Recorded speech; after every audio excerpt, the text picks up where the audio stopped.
pockets clean, blind your eyes, steal your tongue, get you in your own now. Money like some young. Oh my baby, never gonna get you if I don't feel it. Take my body and do your will. Oh my baby, never gonna get you if I don't feel it. Take my body and do your will.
All righty.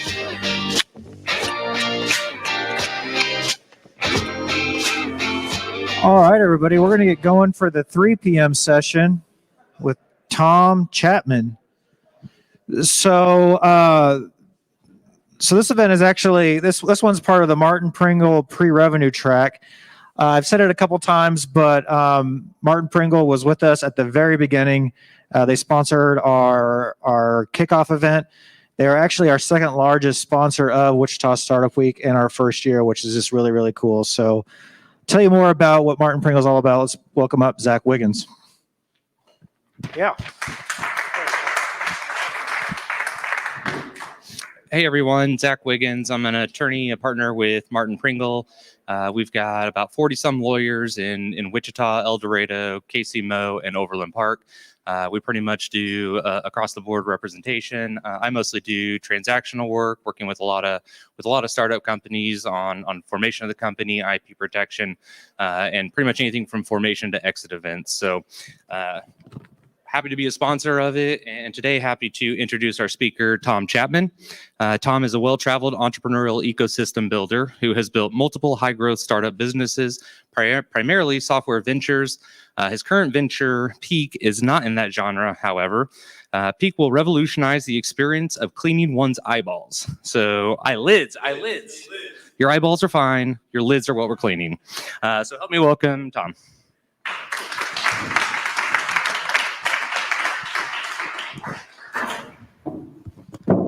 How's it going?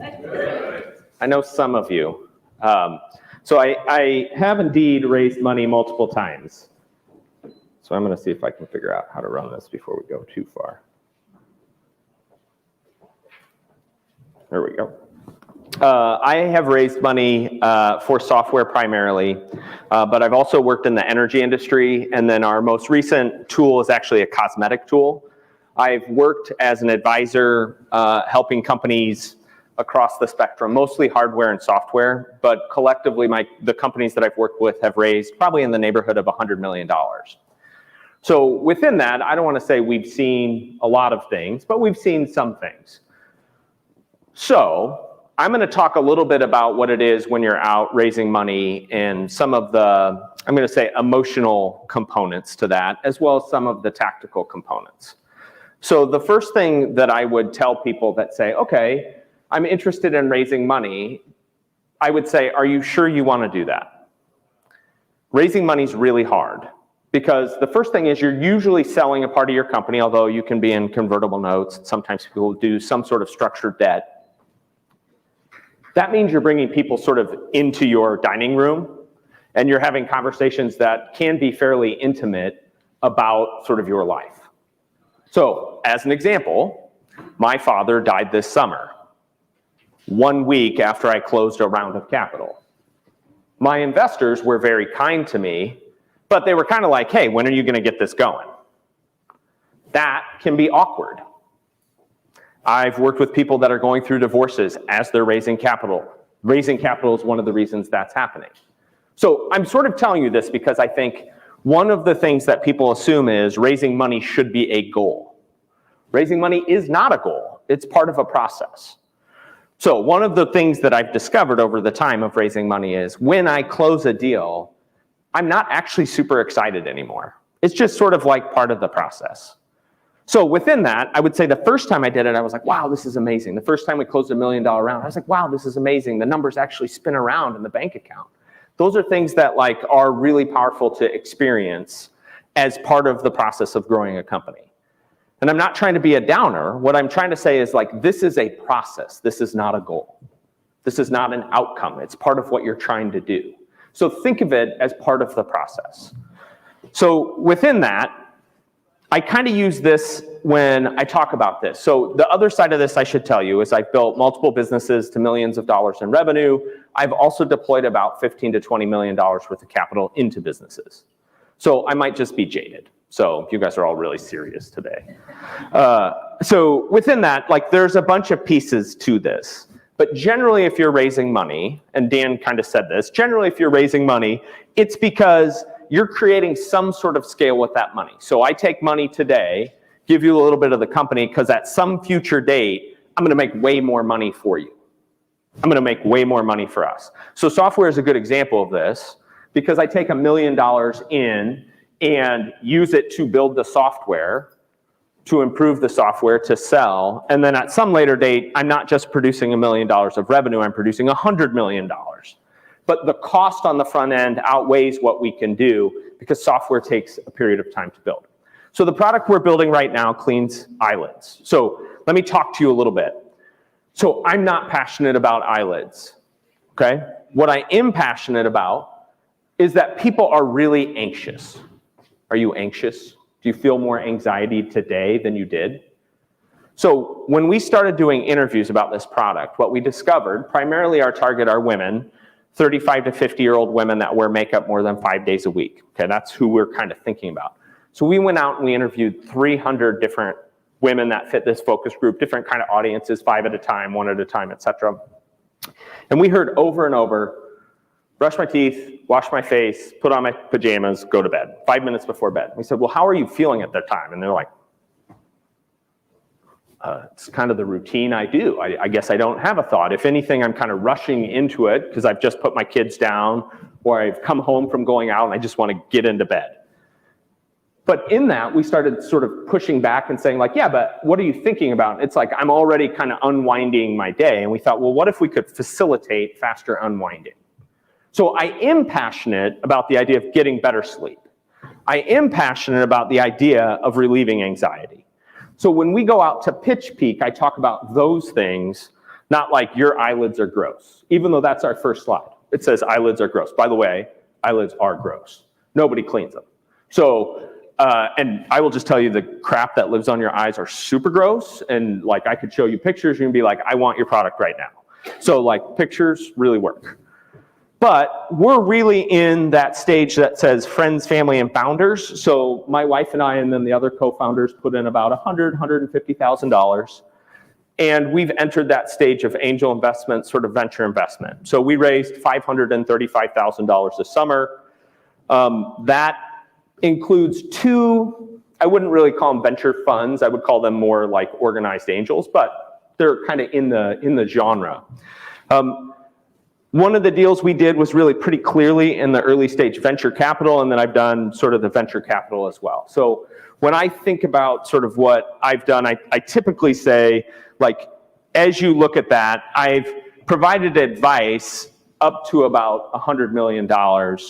I've raised in the yellow, and then I've kind of deployed in the blue. So I've kind of covered this whole spectrum. So within that, I feel confident to talk, at least my own opinion, raising money. That doesn't mean it's right. I'll try to tell you a little bit about it. But what I try to do is say, look, this process has a lot of steps. And people typically start with like, oh, you're doing a term sheet. And what I would tell you is, don't start there in your mind. Number one, you want to start talking to investors today. Even if you have no intent to raise money, you should be intentional about getting advice from people who are in this space.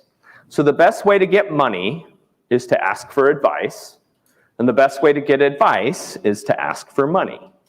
So what I would tell you is start today, because as somebody who has done investment, the number of pitches that I have seen is probably 400, 500, 600, somewhere in that range. So I've seen people do it well and poorly. One of the things that I would say almost all of the best pitchers do is they're comfortable. Meaning I've done it over and over so I can talk about different pieces of it, as opposed to coming in and being like, oh my gosh, this is like the test at the end of the semester. I only get one shot. Trust me when I tell you, you're gonna get lots of shots. Because when you go out to pitch, once you get on sort of the circuit of pitching, you're on it for a long time. It's like a carousel. So I have slides that go, I have probably 10 slides, but I'm kind of curious about what you all want to know. Because I could spend the whole cycle on like slide number 5, following up, which I think is probably the most important part of raising money, being intentional about following up. We once had a company that pitched us that literally the guy followed up within a day and we're like, we're going to do this deal. It was not in an industry we cared about, et cetera. It was just their follow-up was so good. And like what you're trying to do is build that relationship as an investor. So I try to say I should get back to people, even if it's a I don't know, within 3 days.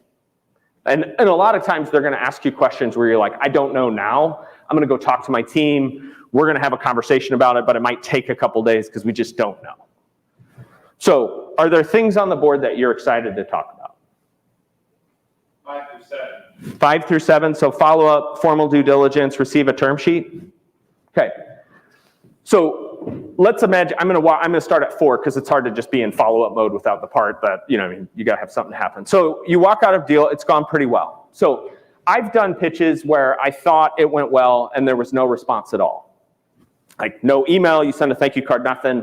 And then I've done pitches that I thought went awful and like instantly it was like, here's your 5 follow-ups, you send stuff in and people are like, hey, this is good. So generally follow-ups around what I would call follow-up and formal due diligence tend to be things like legal, bios of your team, conversations with customers. So this is one of the things that I would tell you. So we worked with this, I was running Beehive Industries and our customers were city government. Is there anybody here from city government? They don't tend to be the most charismatic interviews. So we had to be pretty selective. We were doing about $1 million in revenue, which was probably about 50 clients. We were pretty selective about saying, let's give diversity of age, let's give diversity. But it meant we really had 3 or 4 people that fit into the bucket because most of the city managers kind of were 50-year-old white men. So we had to be really intentional. And frankly, our most charismatic customers were younger women, so like 35 to 40-year-old younger women. So within that, we didn't want to be like, yeah, all of our customers are this bucket, and we have none of these, because this is what the majority of the audience looks like. So as part of that diligence process and the interview process, we were pretty intentional about selecting who we were going to have talk. With regards to like some other things on formal due diligence, there's probably like 2 or 3 really big red flags. Like get your financials right. So if your financials are wrong, and then you go, just kidding, here's our real financial, or like, here's our pro forma, you want to make sure that you have an explanation for like, here's why we're going forward with these assumptions. You can test these assumptions. So in our diligence deck, we always have an assumption page that just says, here's the 10 things that you can kind of fool around with, and it will move our assumptions. So if you disagree, for example, that Peak is going to sell for $25.99, you want to see what happens if it's $29.99 or $19.99, you can change that in our deck, in our Excel, so that you can go through and do that. So there's things like that we've learned over time to be intentional about the assumptions, and when people ask questions to say, well, this is why we think this, but we've run numbers on these things. That particularly helps because I think all entrepreneurs want to be like, well, these are really conservative numbers, but it helps when you can explain how you think of that as being conservative, right? So you can go in and say, look, we imagine a premium box for Peak that sells for $39.99, but we're not modeling against that as the majority of our sales. We think that's probably like 3 or 4%, but it could be 10, it could be 12. As we've talked to the market, we don't have enough data to really say this is exactly how it breaks out. So instead, this is how we've modeled it.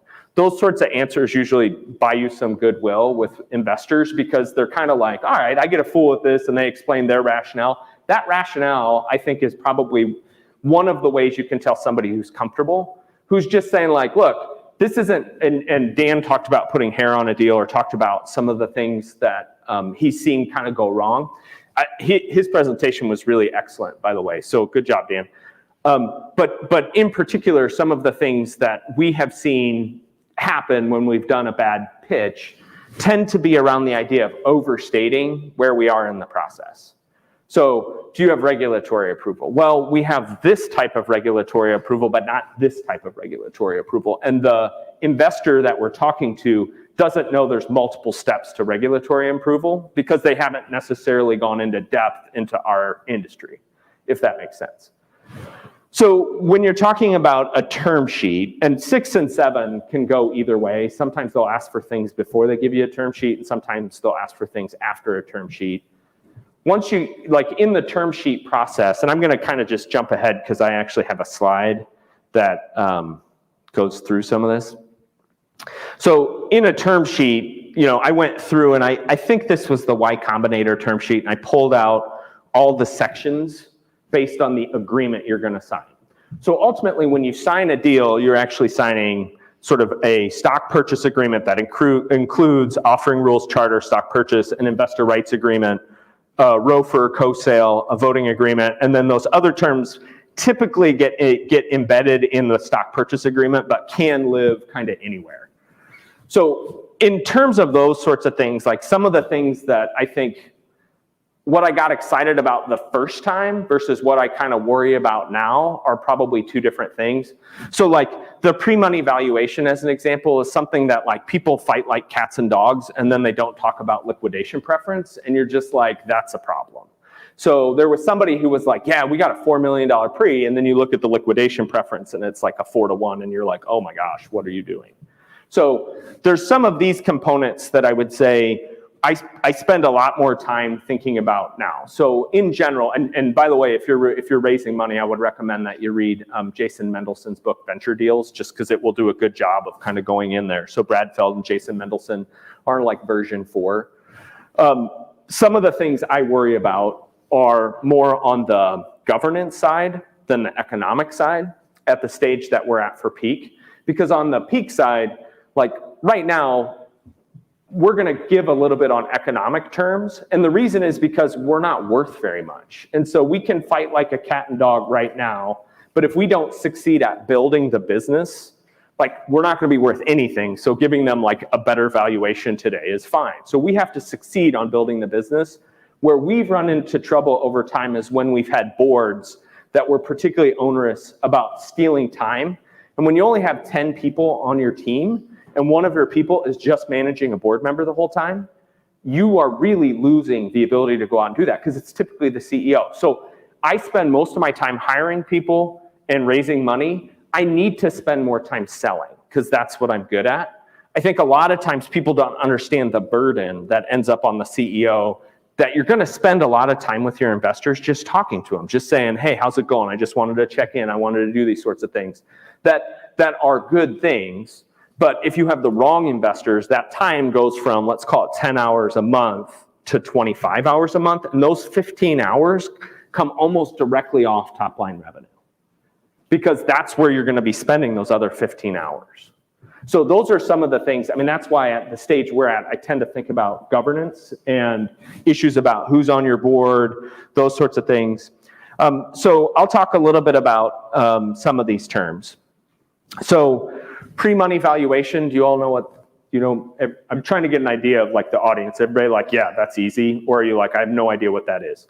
All right, so let's imagine that you wanted to buy Peak today, okay? And you came to me and said, I will buy Peak for $3 million. Okay, and then I raised $500,000. So you'd buy it for 3, I raised 5, so my post-money valuation is 3 million plus $500,000. Make sense? What somebody would pay for your business today is the valuation. Now, within that, that's like a really simple thing, right? So if I go through, let's just imagine you're all investors, and you all say like, well, I think you're worth 2, I think you're worth 3, I think you're worth 5. In general, you are incented as the entrepreneur to want that $5 million valuation. What I would say is, like, to raise my hand and point back to Dan's presentation, he said, be careful about getting too high a valuation too early in the process, because you're going to raise again in a year, and you want to be able to show that you've increased the value of the company. So if I think I'm worth 3 today, what are the metrics that allow me to be worth 10 in a year? So like those metrics are things like sales, market size, product, team. Those types of things matter. So as an example with Peak, I won't be the CEO very, very long. It's mostly because in terms of what I know, I can hardly wash my face. So me being up there talking about makeup, et cetera, is a bad idea. So we'll hire, most likely a woman, to be the CEO. We've identified 2 candidates. Those 2 candidates have really good CVs. The moment they walk in the door, we're worth more, okay? So if you're like, I don't get that. Let's imagine Tom starts a company and Elon Musk is my co-founder. It's worth more than if it's Musk Elon. Like, who is on your team has an instant credibility thing. Most people walk in and say, well, I'm worth a lot. The problem is the market doesn't know that you're worth a lot. Does that make sense? So like it helps to have people that have proven the ability to sell things. So the way I describe it to my classes that I teach is, I have had enough success that now when I walk onto a team, we're worth more. Not wildly more, but some more. Okay? So when you think about valuation at this early stage, pre-revenue, your ability to sort of move that is limited to stuff that you have pretty good control over. So being able to add a superstar to your team means other people will say, oh, I want in on that, which means the market goes up, right? There's demand for that deal. Going from 100,000 in revenue to 500,000 in revenue, that traction raises the value of your company. Having a product that's now defended with IP raises the value of your company. So when you're thinking about pre-money valuation, I wouldn't get into like a ground war about, well, I'm worth 3.1. No, you're worth 3. No, I'm worth 3.1. No, I'm worth 3. But like directionally, you should know, are you worth 5 or are you worth 1? Because if you walk in and say, well, I think I'm worth 5, and all your investors are like, you're worth 1, you're not going to be able to get into a negotiation. Like you're stuck far enough apart that you're going to have a hard time getting anybody to walk in and go, oh yeah, we're close. Second thing, liquidation preference. Does anybody know what that is? The lawyers are like, yeah, we know what it is. Everybody else is like, I kind of don't. All right, so here's the short version, and I'm not going to go. There's actually 24 iterations that I've counted of liquidation preference types. In general, there's 2 words you need to pay attention to. There's a word that says participating or non-participating, and preferred or not preferred. All right, so in general, all liquidation preferences, notice the word preference, are preferred. That means they own some sort of preference on the stock. Participation, so if I'm participating, it generally means I get the preference plus I get everything else. So the example I'd use is if I exit for $100 million and somebody put in $1 million and they have a participating preference, they get basically the first $1 million off the table and then they get their percentage on top of that, whatever they own, basically running back. If they are not participating, and they put $1 million in, they're going to basically say, well, we're going to convert in this situation because we don't want to end up in a position where we only get $1 million. They have to make a choice. I either get the $1 million or I get whatever my percentage is. Does that make sense? It's a little confusing, but the short version is when you're thinking about it from a startup perspective, if you're the founder, you want to be thoughtful about understanding that term. That term has like long-term implications with regards to how much you're doing. So let's just imagine for a minute that I agree to participating preferred in my seed round. Well, guess what's going to happen in my A round and my B round and the rest of my rounds for eternity? It's going to be the same term. Does that make sense? So it isn't necessarily like die on that hill, but you should be aware of what it says. And a lot of entrepreneurs don't know what it means. And it has a huge impact on your exit. Now, if you don't succeed, which by the way, most of us won't, it has no impact. Oh, wait, it does. So here's why. Let's imagine that I raise $5 million. I'm worth 20 million bucks. Things go poorly for whatever reason. I sell for $10 million. Guess what happens to that first 5? It goes to the preference. So it has an impact even if things go poorly. It's not just that great side, it's the downside. A lot of people are unwilling to like really think through what the downside of their business is. This is one of those terms that you just blow through because it's written in legalese in a term sheet. You don't have a good lawyer, they don't really think about it, whatever, and you end up in a bad spot, whether you succeed or fail, by the way. So be careful about that one. Anti-dilution. Anti-dilution is one of those terms that for whatever reason entrepreneurs get super excited about. They're like, oh my gosh, what does this mean? Like all these sorts of things. And so what I'll tell you is anti-dilution is basically the investor saying, look, I want the ability to protect my ownership stake. There's about 50 different ways that you can protect your ownership stake as an investor. As the entrepreneur, you want to make sure you don't end up in a position where you create odd incentives through those provisions. Does that make sense? So what would be an odd incentive? So like, this kind of goes between, this is like anti-dilution plus pay to play plus, I mean, but like odd incentives exist for investors. In general, the more aligned you as an entrepreneur are with your investor, the more likely is you're going to come up with the same thoughts when you're thinking about problems. Not necessarily like lack of diversity, but I've seen situations where an investor's like, well, we think you should exit right now rather than holding on for 2 more years because my incentives are misaligned with yours because I invested late in my fund and I'm in my harvest period, so I need to get my cash off the table. That's a misalignment. Could be somebody who's like, well, if you fail, I get all of your IP first. That's a misalignment because they might want the IP, right? So depending on what happens in these negative situations, you might just end up misaligned.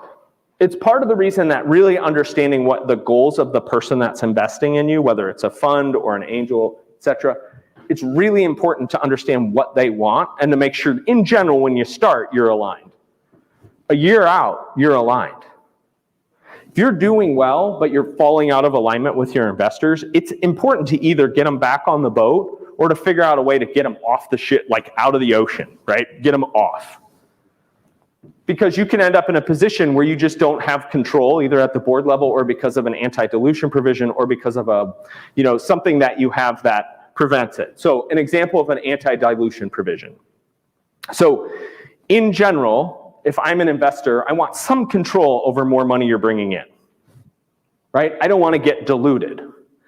So you might have something that falls into the investor rights agreement that sits in there and says like, well, if you go out and you get debt, then I get something. It's not technically anti-dilution in terms of where it fits into the term sheet, but it has the effect of they're going to get paid before me. So I want to make sure if you get debt, I understand and have an ability to block. Does that make sense? So it's not technically dilution because they're not losing some of their ownership, but they're getting in a worse position if you have problems. So be thinking through those types of alignment issues and make sure that you have clarity about why somebody wants something and what they're trying to prevent from happening. Because sometimes just by having the conversation, one, you realize, hey, this investor actually has a good reason, which a lot of the dilution provisions, frankly, are good reasons. But also like, oh, you want to block me from getting debt? Well, I have a line of credit for $100,000. I imagine we'll want a line of credit for the bit for peak that's fairly substantial because there's a lot of pre-purchasing of stuff. Well, that pre-purchasing of stuff means we buy it today, takes 90 days to build, we sell it 30 days later, like 120 days before we get paid for a product means we need some float in the process. Well, if we can't raise any debt, that means we got to pay for that out of cash. That's tough. Whereas if you have a line of credit or you have some sort of ability to go get debt. So like talking through that problem with an investor, one, typically they have really good relationships with banks, so maybe it can get you better terms. But two, it helps you make sure that you're both on the same page about how you get paid, when you get paid, who's paying you, all those sorts of things. In terms of some other pieces, another one is the right of first refusal. Do you all know ROFR? Do you know what that is? So essentially it means, hey, you're going to go out and raise money. They want to be able to say, I'm not giving you the next check, or I'm giving you the next check. And the reason is because they want to control terms of the deal. If they really like you, they want to be first at the table. They don't want to get stuck in a position where they can't increase their spot. Right of co-sell just means, essentially, if I exit for a big number, my shares get to go too. Make sense? Okay. Before I jump off this slide, is there one you want to talk about? Anybody here that's really excited? If you ask about registration rights, I'm just going to say, I don't know. Like, I just throw that over there. So.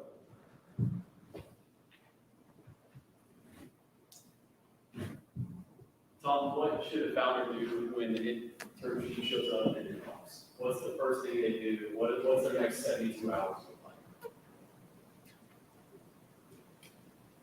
So I'll tell you what I've done. I don't know that this is the best answer. So what I typically do is I walk through what I want a term sheet to look like ahead of time. So I'm going out to raise, and I've put together sort of what I'll call my pro forma term sheet to just say, all right, in general, you know, we have 5 people on the board. This seems reasonable to give up a board seat, et cetera, so that I can go through and look at differences just first. So I can say, hey, you know, the first thing you should do is, hey, be excited and say, hey, thanks. I really appreciate this coming through.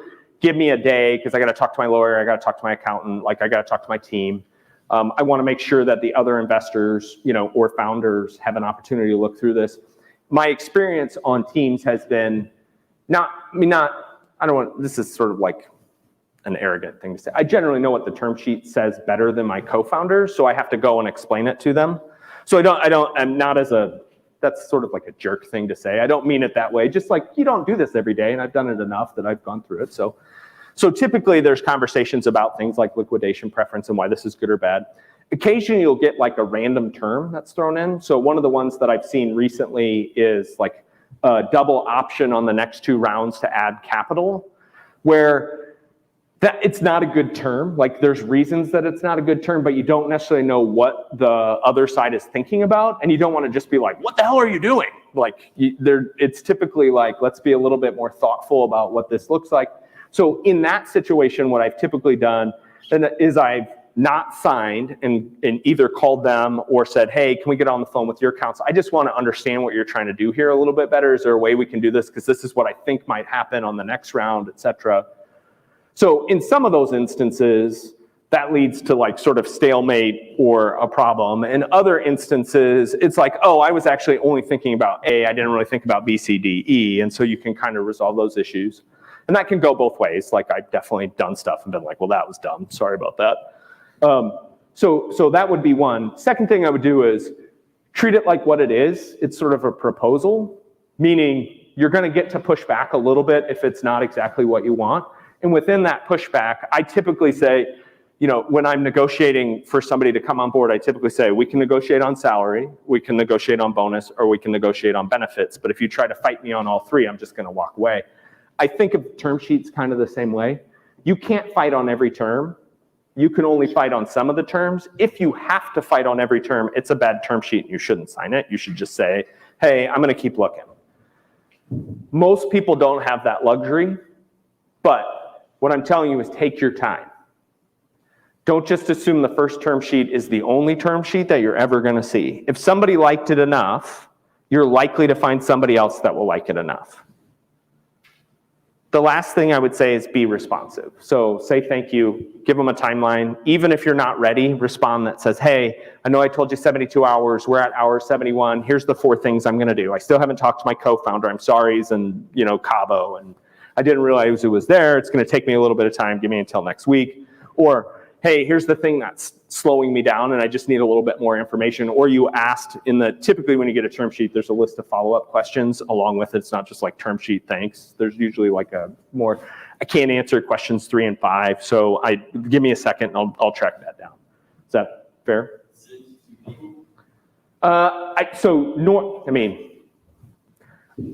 Yes, but no.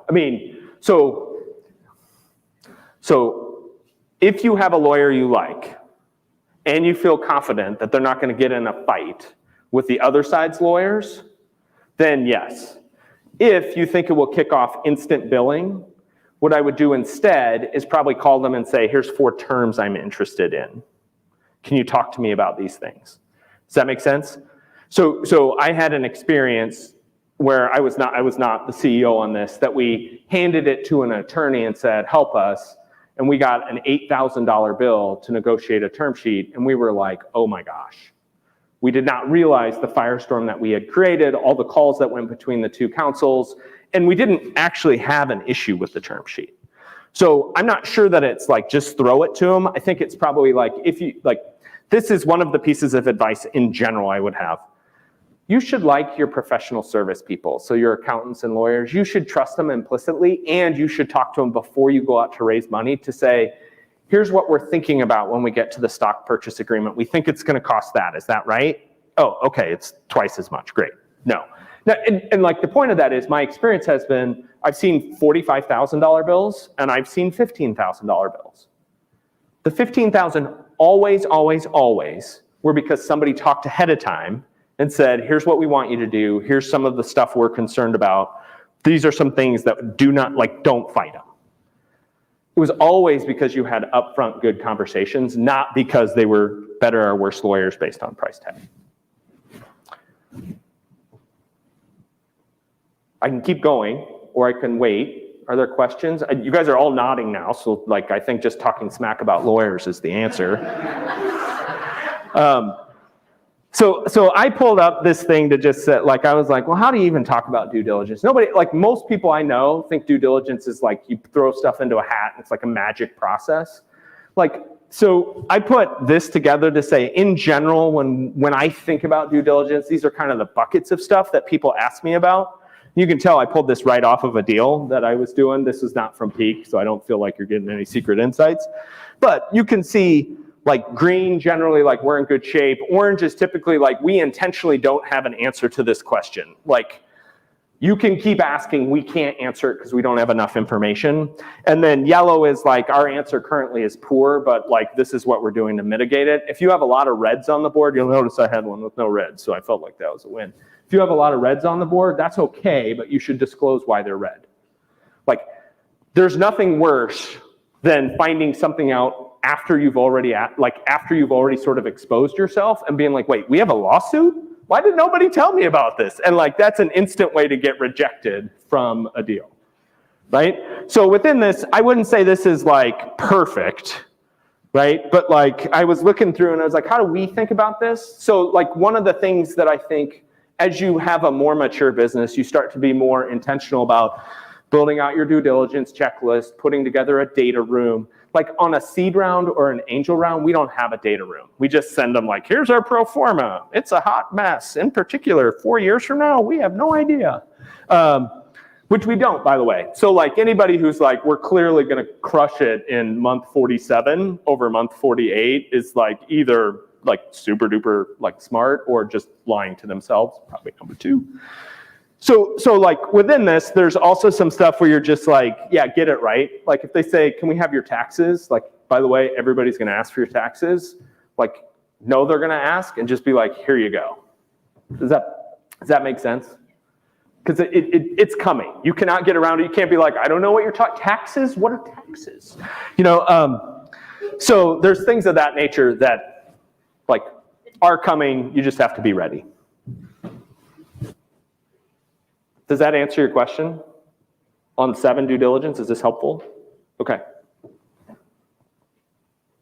Other things you want to know about? Because I'm happy to like just stand up here and tell you funny stories. Most of them are just sad, but funny because I'm standing on stage so you can laugh at me.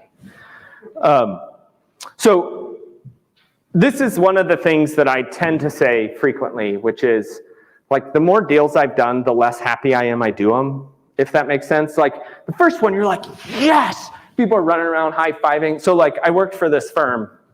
We had a bunch of mathematicians on staff. And I remember the day that they found a prime number and there were like people shooting off, like literally like champagne, crying on the floor. Like I want to be that excited about a deal or anything really, like the birth of a child, like anything. Like, I mean, literally I walked in and I didn't know what had happened. This guy was like doing this and crying. And I was like, what happened? He's like, we found a prime number. Awesome. Like, we signed this deal with Peak, and my team was really excited, and they were like, this is great, this is great. And they were like, why aren't you more excited? I'm like, it just means we got to keep raising money. So like, it just puts us on this hamster wheel. So like that first day, we went out, we got drinks, and people got t-shirts, and there's all, a whole rigmarole to being able to walk around in the green t-shirt that says, we've raised money. But you're going to be working for the next 5 years with the people that you raised money with. You're going to be working with your team and building something for 5, 8, 10, 20 years. Like, so we agreed to like have a relationship, high fives, and then you got to go. So like you just got to keep working. And that to me is the part that I think sometimes companies go into stall mode for like months because they raise money and they're like, oh, because it's super stressful. I was having this conversation with a friend of mine who worked at a big company. They're like, I don't remember a single time that I've woken up at 4 o'clock in the morning thinking about like being stressed out with work. And I'm like, shit, I don't remember the last time I didn't. And like, my point of that is like, you're getting into a situation where it's tough. Like resiliency, I think was the word that Dan used, but like what Gallup says are the 2 determinative skills of an entrepreneur are positivity and determination. And like, my 2 cents are, I know really dumb people who have been wildly successful. And I know really smart people who have gotten like off-ramp instantly. Like being smart is not a prerequisite. Being good at your job is not a prerequisite. Showing up to work every day is a prerequisite. And there are days you don't want to do it. If you take money, it's no longer just like, I'm tired. It's you got to know somebody's going to call you and be like, did you show up to work on Sunday morning when you said you would? What did you find out yesterday? So like we have an event Sunday morning where we're going to have people take off their makeup on camera, which seems kind of dangerous to say on stage, but it's like at a doctor's office, we're taking up close pictures, all those sorts of things. We're going to get calls probably Sunday afternoon from investors who are like, can you send me the tape? I'm interested in what you found out. Talk to us about this stuff, etc. Like my point of that is to say like, I didn't get those calls 6 months ago. Because we could just exist in a world of our own and be like, we don't really want to do it this weekend, we're done. Now you got to do it. You got to show up what you say you're going to do, you got to do these sorts of things. So like you have more responsibility. That's good.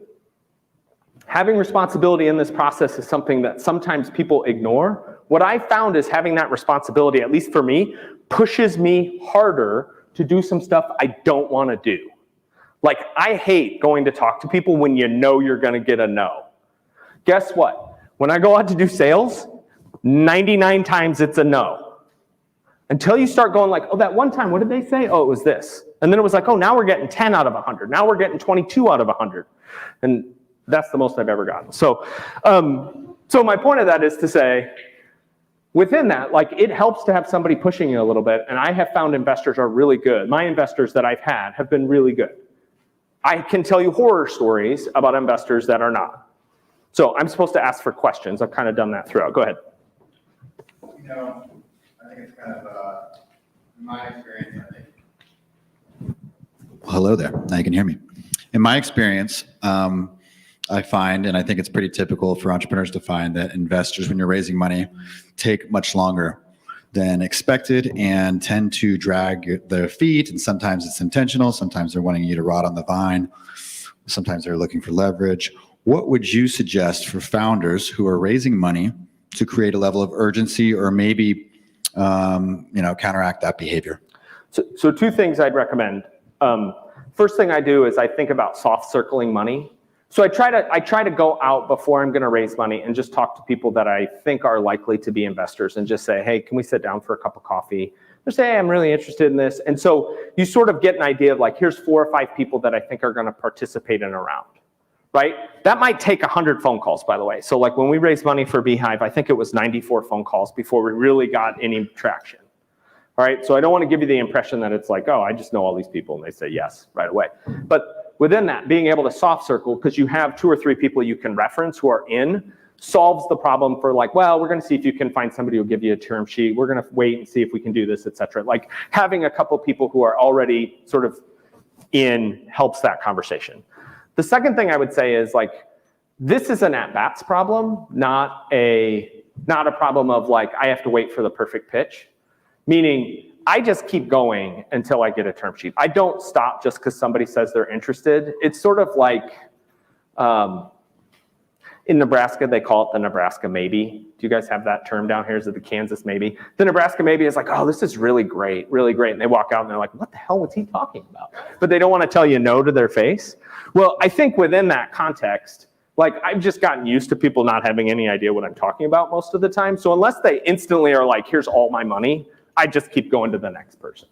Now, I will say I also have done this enough times that I have 4 or 5 people that are a little more confident in me than they probably should be. And so they are more likely to say yes. That, I would say, makes it harder for me to answer your question just because like my most recent experience has a little bias built in. You have that piece of it where, even if you have a soft commit, you're still going to... I just keep going. You're still going to keep going until Yeah. you get checking in. So one of my co-founders early on was so funny. Bill would talk about the idea that until we have cash in the bank, it's not a yes. And like that's really stuck with me, that regardless of whether or not you're doing sales or you're doing fundraising or whatever, that until you see the money in the bank, it's not a yes. And I mean that like literally we had a guy that came in that I knew was going to be in the round, but didn't come in until August. And like we closed. We were like, hey, we're done. Like if you want in, like we're gonna like we'll figure out a way, but like we're done. And so he had to fight his way back into the round and show up, et cetera. And my point of that is not that that's good behavior, et cetera, but you just can't wait. Like if you're really building something that requires outside capital, you just can't sit around and wait for people to make a decision. You got to move. So like we just closed in July. I'll probably start raising again in November for another close next July because we'll need more money. Like people think it takes 4 or 5 weeks to raise money, and sometimes it does, and great. But like from the point you get your first yes, I usually think it's another 3 months before you have cash in the bank. Because you got to get the other yeses, and they got to talk to each other, and they got to figure out who's going to be on them. But like there's a bunch of this stuff that goes on. So like if I want money in July, I better have yeses in April. Other questions? Maybe one more. Well, yep.